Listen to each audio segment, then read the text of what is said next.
Service in Peachtree City has issued a severe thunderstorm warning for northwestern Walker County in northwestern Georgia, Dade County in northwestern Georgia, until 6:15 a.m. Eastern Daylight Time. At 5:28 a.m. Eastern Daylight Time, severe thunderstorms were located along a line extending from Ormtater, moving northeast at 55 miles per hour. Hazard, 60 miles per hour wind gusts. Source, radar indicated.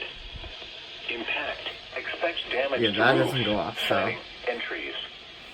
Locations impacted include Chattanooga, Trenton, Fort Oglethorpe, Guess it was for Etowah. Whatever. Lookout Mountain, Rising Fawn, Lakeview, Coal City, Wildwood, Fairview, Stephensville, Chattanooga Valley, New England, Morganville, Hooker, Cloudland Canyon State Park, and East Ridge. For your protection, move to an interior room on the lowest floor of a building. If you see wind damage, hail, or flooding, wait until the storm has passed, and then call the National Weather Service toll-free at 1-866-7-634-466 or tweet us your report at NWS Atlanta.